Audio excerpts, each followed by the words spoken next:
Sacramento, California, October 26, 1970.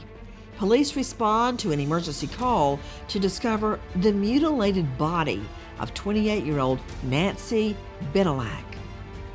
To have a woman home alone in her bed who was basically butchered to death, stabbed over 30 times, and virtually decapitated speaks volumes to the horrific nature of that crime scene. The brutality of Nancy's murder astounds neighbors and even law enforcement. Many simply want revenge. I wanted to meet this guy, but for all the wrong reasons. Slit his throat just like he did hers. Who is the killer? Why did he target this young woman? Will he strike again? I hate to say it, but you suspect everybody, because who would want to do something like that? 50 years later, investigators turn to new, groundbreaking forensic technology, investigative genetic genealogy.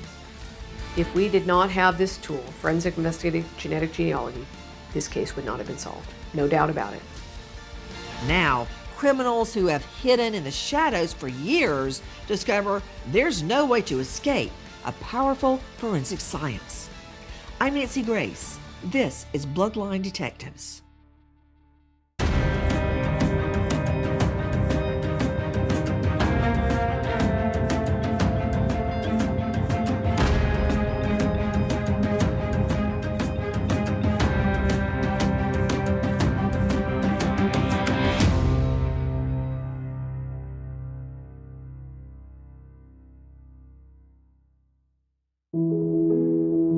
Sacramento, California, 1970. Nancy Bennallack, 28, is a young court reporter working at the state capitol. It's a great, stable job, and she also enjoys spending time with her friends, her family, and her fiancé. That group includes her sister Linda, Linda's husband Tom, and a fellow court reporter, Jack Moncrief. My sister and I rented the apartment on Bell Street, and Tom was in the Army, and then when he came home from Vietnam, he and I got married. Tom and Nancy were a lot alike. They watched Perry Mason and solved all the mysteries. And we lived there for probably a year or two. It was a package deal because Nancy and I just hit it off instantly when we met. And I played tennis with her. She showed me how to play tennis. I went to law school because of Nancy. She thought I should be a lawyer because I argued too much. So went to law school for a couple of years. And so the loss of Nancy still haunts me. I met her through my mother. And my mother worked with Nancy. They were both court reporters. And I happened to just really like Nancy's personality. She was very vivacious and very attentive. You know, she looked you in the eye when she talked to you. She didn't look over your head. And we became really good friends. Nancy is engaged to a courthouse lawyer, a public defender, Ferris Salome. Nancy was dating Ferris at the time when we had the apartment there.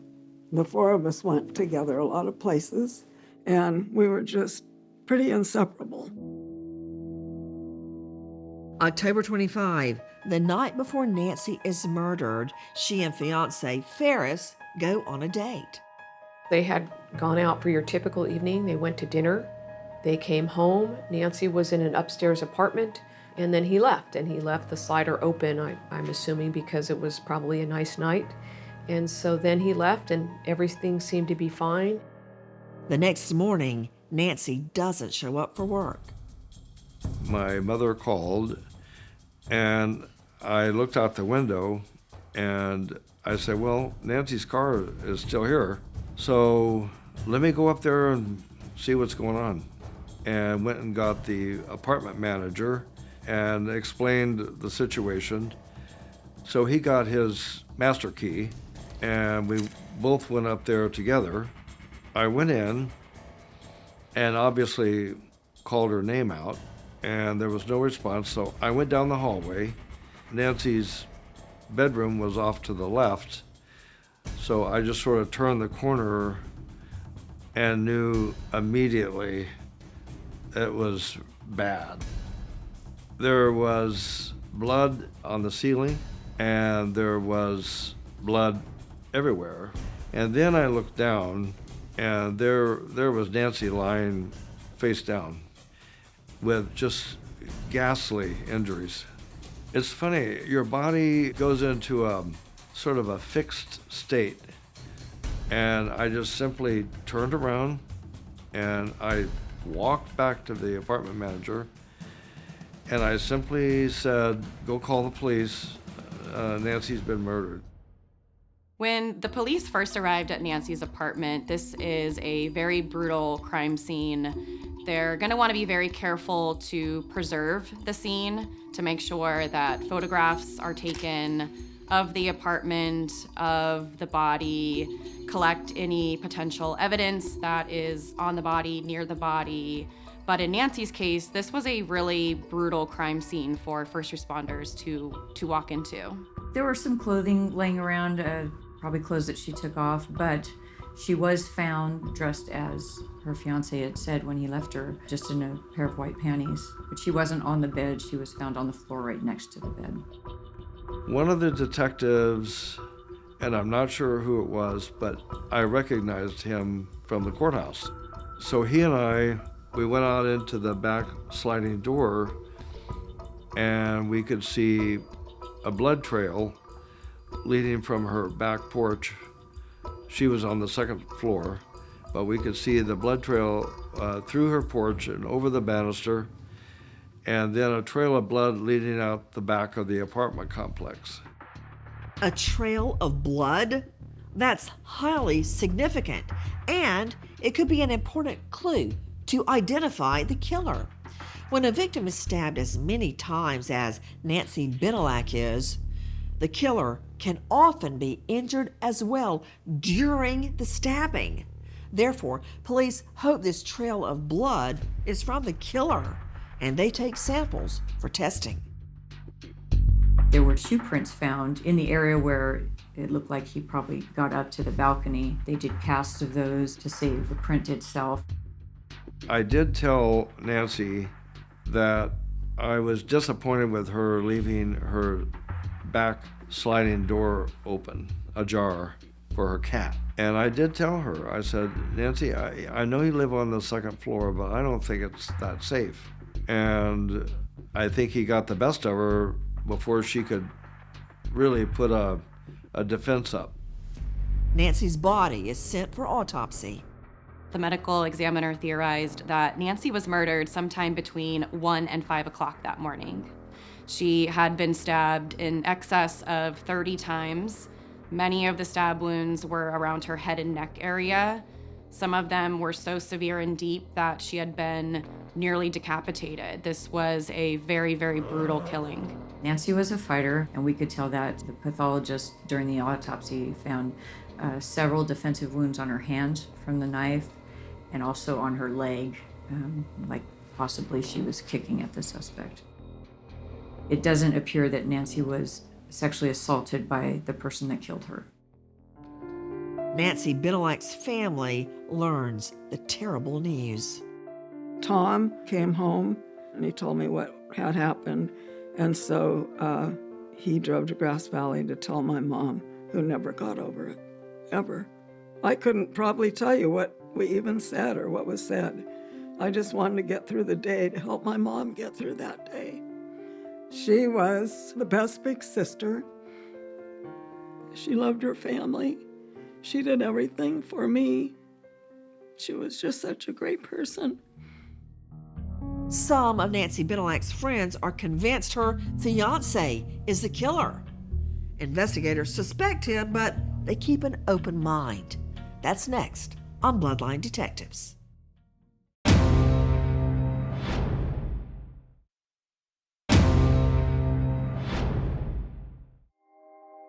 Sacramento, California, October 25, 1970.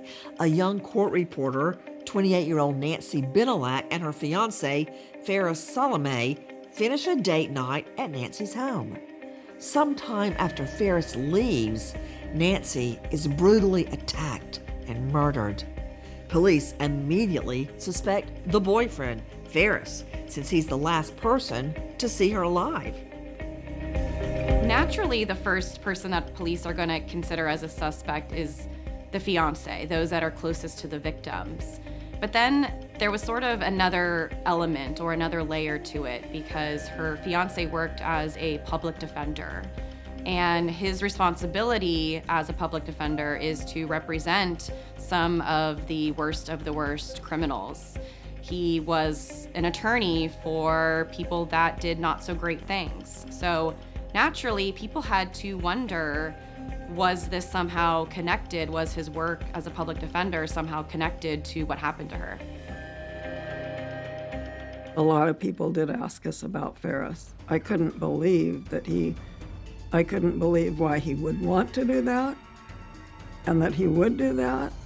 But we had a few people that really suspected him, which a lot of times you watch stories on television and, it ends up being something like that. All the nonsense that they were talking about, but it was just nonsense. Police clear the fiancé, Ferris Salome. He is no longer a POI, person of interest. They now focus on the evidence found at the crime scene. Some of the evidence included several pieces of tape that law enforcement later discovered was used by the perpetrator to conceal his fingerprints. We are in the era that fingerprints were probably one of the best methods of identifying people. So it tells me that this person premeditated this crime, that he prepared himself to try not to be identified. I think what it spoke to them is this is somebody that didn't want to get caught. The tape was wrapped around itself, and number one, our main concern was trying to get fingerprints from those. There was some ridge detail, but not enough to get a print, so that was unfortunately not useful. Evidence at the crime scene does not directly point to a suspect, so investigators must try another strategy. They now look for similarities in other cases. One in particular rings bells of alarm: the murder of another young woman a few months earlier. Judith Hakari had been murdered just a few months before Nancy, and both victims shared a lot of similarities to one another. They were both young females, working professionals. Judith worked as a nurse, Nancy worked as a court reporter. They were both last seen near their apartment complex. They also lived within only a few hundred yards from one another. If you stood on Nancy's balcony where the suspect entered, you could look across the field and see the apartment complex where Judith Hakari lived. So the investigators at that time, with good reason, started to assume that those two cases were linked. Detectives canvassed the apartment block where Nancy Bennallack lives.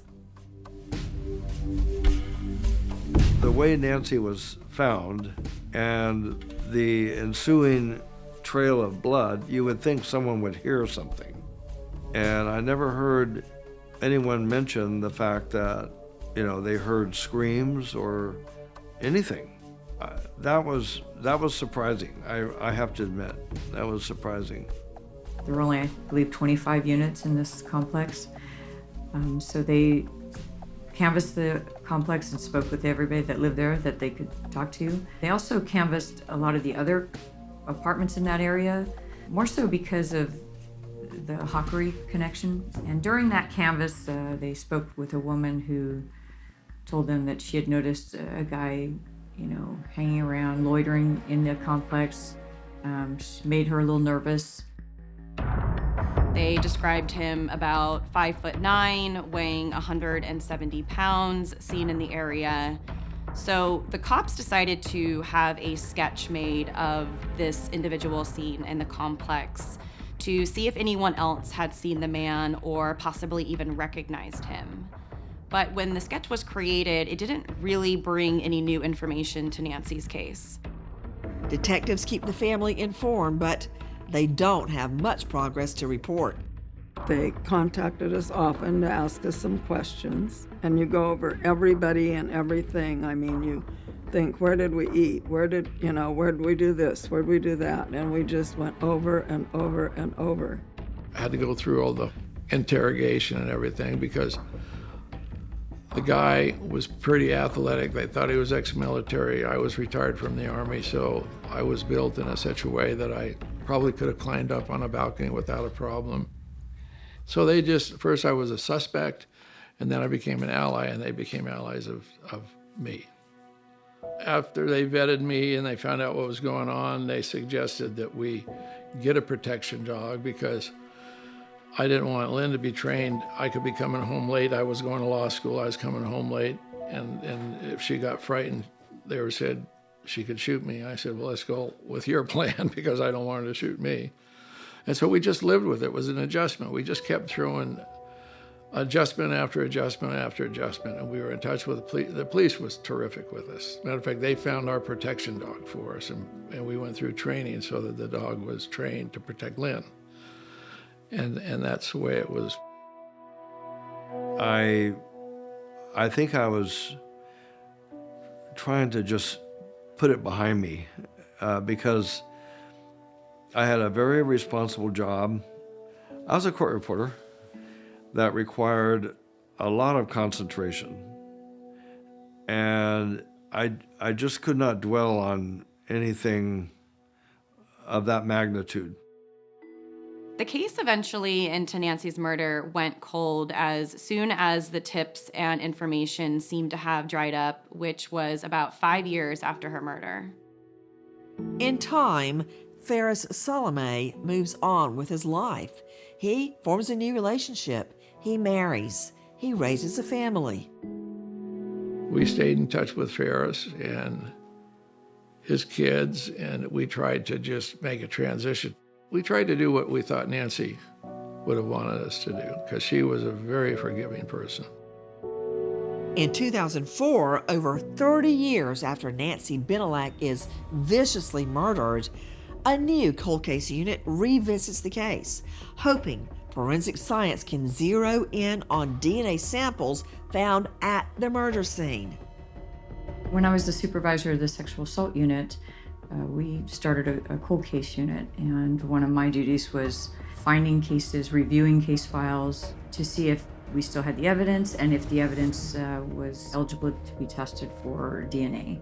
I started a lot with the older ones because as you work these cases, the older they are, the more difficult they are, number one, to solve, but also to prosecute, because most of your witnesses have passed away, or your CSI officers that have collected evidence may not be around, and so you need all of those people to prosecute a case. In 2004, when we were really beginning to use DNA in our cases, the blood trail from the balcony around to the parking lot, one of those samples collected during the crime scene investigation was analyzed for DNA, and the lab did get a male DNA profile, which was uploaded at that time into the state and national CODIS databases. Detectives pinning their hopes on an emerging investigative tool. Can remarkable advances in forensic science provide new hope for investigators tracking down Nancy's killer? We find out next on Bloodline Detectives.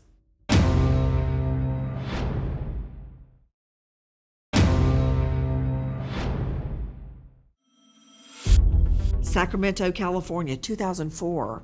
34 years after 28-year-old Nancy Bennallack brutally murdered in her own home, a cold case unit from the Sacramento County Sheriff's takes over the case.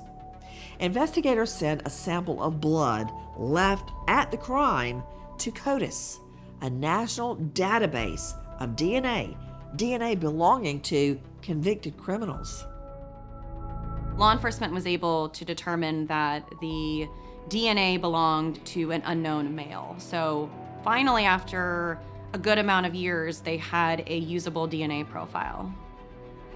CODIS is our national DNA database, and it is a system that is incredibly important for law enforcement because It stores thousands of DNA profiles from individuals all across the country. So when law enforcement collects DNA at a crime scene, they're able to take that DNA, upload it into CODIS, and essentially compare it to all of the known profiles in the system, potentially looking for a match. This DNA profile is unique to the suspect, but unfortunately, it does not match any names in the CODIS database. 4 more years go by. Then investigators take a look at that profile again. Well, in 2008, in California, we started what's called a familial search program, California Department of Justice, which would then allow you to look for any family member in the convicted offender database that might be related to your killer. And in familial search, you're looking at very, very close relatives of convicted offenders. So a father, son, maybe a first cousin, maybe an uncle, nephew, but it's got to be a very, very close relationship. And that's limited. I mean, there have been cases that have been solved through it, and it's a great tool for law enforcement. The fact that 4 searches were done speaks volumes to the importance of this particular case.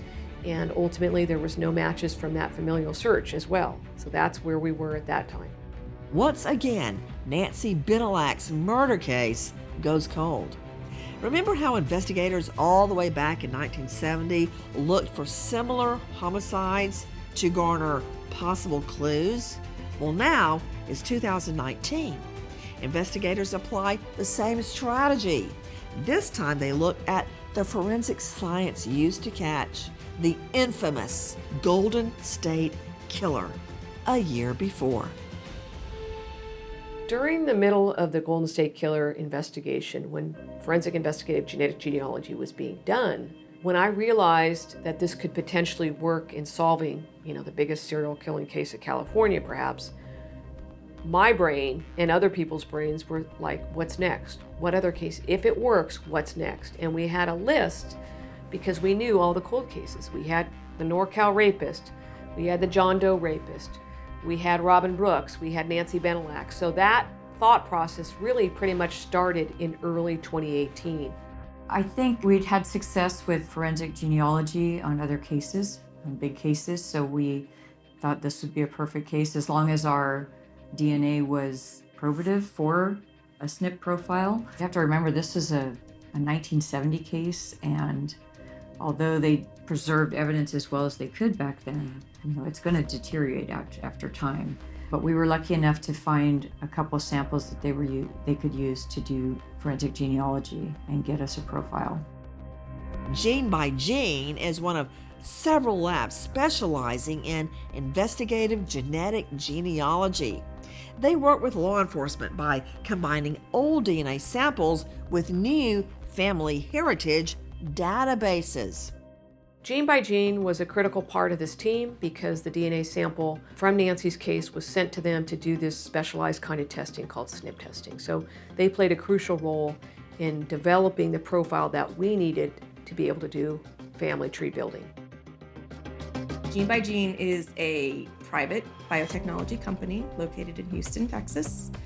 Right now, the majority of our work is primarily in the genetic genealogy and research space. And we do smaller amounts of clinical testing. Initially, we got a call from law enforcement and they were describing the case to us. They said it was a sexual assault and homicide. So Nancy Bennallack was found in her home, stabbed over 30 times. So this was a very violent, very horrific crime. We reviewed all of the evidence that they had, the DNA evidence, and we decided that it was a good candidate to move forward with microarray testing. Microarray testing has been around for a very long time. Think of it as if you have a book, a full book, we're not trying to read the entire book. We're only taking maybe the 20th word from every sentence in that book, and that creates a snapshot of the entire book. And using that snapshot, we can kind of find out what books are more similar to other books. When we completed the testing for the Nancy Bennallack case, we got a very good SNP profile that was able to be uploaded into the database. What you're doing with that DNA sample is you are identifying somewhere in the neighborhood of 700,000 to 1 million sites on the DNA chromosome. And what that allows you to do is to then take that profile, and you have so much more data in that profile because it's 700,000 to 1 million. That's what allows you then to get more and more relatives when you upload that to a genealogy site such as GEDmatch or Family Tree DNA. After you get that list of genetic relatives, what the genealogists do is they use a combination of the predicted relationships, because all of the genetic relatives, based on the amount of DNA that they match with the SNP profile, will get what's called an estimated relationship. Obviously, the closer related you are, the more DNA that you will have in common.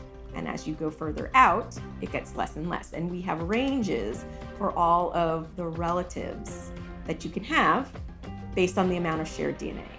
The amount of DNA that you share is given by a number, and the unit is called a centimorgan.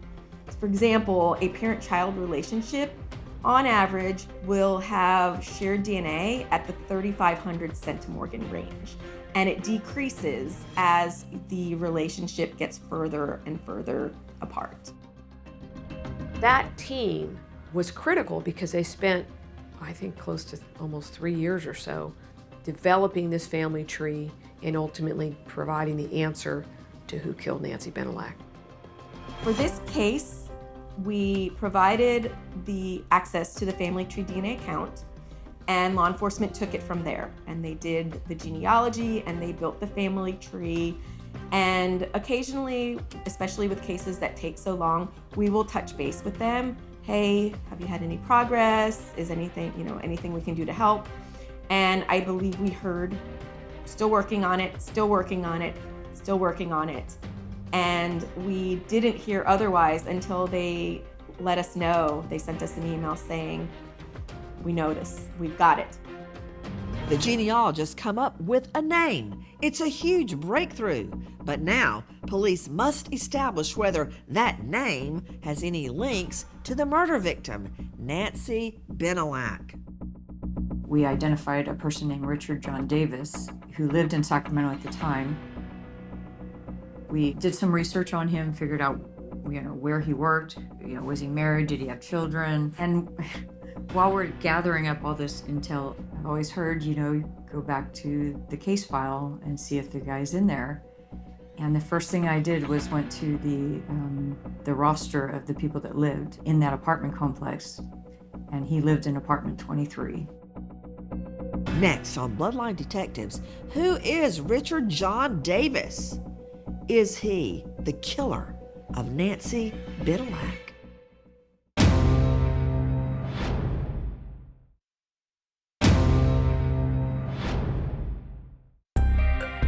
Sacramento, California, 2019. Almost 50 years after the horrible murder of 28-year-old Nancy Bennallack.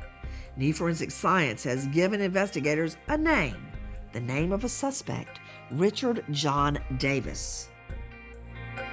He had been interviewed. We looked and saw that he had been interviewed a day or two after the murder, but it was very vague. Reports are a lot different now than they were back in 1970, but it didn't have identifying information for Richard Davis. It didn't have his middle name, it didn't have a date of birth, it just had an age, which matched, but we had to confirm, is this the guy that we think? But he lived with another guy at that time, and I was able to actually find that guy and talk to him. I asked him a few things about his roommate, and he had been arrested a couple times for driving while under the influence. We figured out where he worked. He worked at a grocery store. He was a clerk. He had been in the military, married a couple times, had a child. But during the time that he lived there, he just lived with this roommate. I kind of look at him as a line of sight killer. He's somebody that probably lived within just a line of sight of Nancy Bennallack. I believe he was 28 years old. He didn't have much of a criminal record. I think he had a drunk driving arrest, and ultimately he died in, I believe, 1997 from something related to alcoholism. Very disappointed that he was deceased. One of the things that bothers me is that these murderers get to go on and live their life, and they've taken that away from somebody, and they live their life for years. Unfortunately, we weren't able to arrest him and bring him to justice, but we still wanted to confirm that we had the right guy, so we found a close relative of his that was willing to help us, and that person was gracious enough. Didn't want to be involved, obviously, to find out that their relative was involved in a crime like this, but thought of the victim and their family and said, I'll help you. And that person gave us their DNA, and we were able to confirm that he is our suspect. Once Richard John Davis is absolutely confirmed as Nancy Bennallack's killer, retired detective Mickey Lynx must contact her family. You just don't want to give them false hope. So we waited till we had the confirmation, and then I was able to call Linda and Tom, who are Nancy's parents are deceased, but they're the closest relatives and have always been a champion for finding out who did this to her sister. Tom and I had just pulled into Auburn and made a stop in a parking lot, and the phone rang in the car. We hadn't even got out of the car. And then that's when Mickey told me, right then and there, that it's all figured out. We solved it. I'm so grateful to her. We had no clue who did it. We've never had seen this guy. He moved into the complex after we had moved out, I think, after I moved out. I'd never seen him. We knew a lot of the people in the apartment complex. What little I found out about him, he was obviously a very troubled man. Do I think he's a bad guy? Yeah, I think what he did to my sister-in-law was horrendous. And anybody that knew Nancy, I couldn't imagine anybody wanting to hurt her. As a company, we are extremely proud of the work that we're doing. We believe it's the right thing. And just to hear the stories from either the victims or the victims' families about how relieved they are that they know who did this. They know that if they are alive still, they're going to pay for this. They get justice, and they have told us through the investigators multiple times, they feel that they never have to look over their shoulders anymore. They know that their nightmare is over, and they know that it's not going to happen again by this person. Now investigators suspect Richard John Davis also murdered Judith Hackeret, a young nurse murdered in Sacramento, 1970. Even though they try so hard, they struggle to find definitive proof linking Davis to the murder of the young nurse. There is a great chance that Nancy is not Richard Davis's only victim. Based on how brutal the murder was, there's a real good chance that there might be other victims out there. We'll only know is if there was DNA left behind, perhaps, or some other conclusive evidence that he committed more crimes.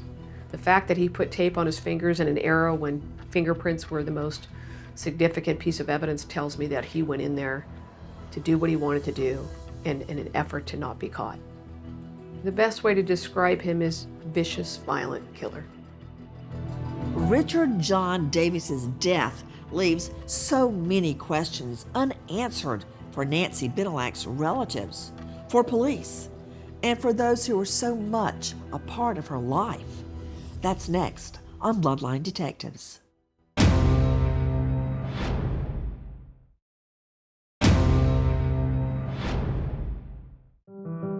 Sacramento, California, August 2022. Sheriffs announced the killer of 28-year-old Nancy Bennallack 52 years before is Richard John Davis, now dead. The news is too late for her former fiancé, Ferris Salome. Once a suspect, this innocent man was the last person to see the victim alive beside the killer. Ferris Salami, Nancy's fiance, had unfortunately passed away from cancer in 2014, and he died without knowing what happened to the person that he was supposed to marry. As any case like this where a woman's killed and she has a boyfriend or a fiance or a husband, and usually that's the first person that investigators look at. And so he was looked at. I think that was sad that he wasn't alive to know that we solved this. You know, I know he went on and got married, and but he had children from before, and they know that it was solved. But knowing that you're probably under suspicion all the time, but you know you didn't do it, that had to be tough. It was never resolved, I think, in a lot of people's minds that he was not implicated. I think he had to live with that the rest of his life. It would have really helped Ferris if the perpetrator had been caught when Ferris was alive, that's for sure. It would have absolved him of a very heinous situation. It would have really absolved him. And I think it may have cut his life short because he lived with it. You know, this case, like all of them, you get so involved in the case and you feel like you know the victim, and then you get to know their families. And so that was good to know that we can still go back and solve some of these cases. I think it's good for our department and the community to know that we're investing time and money and effort into these cases.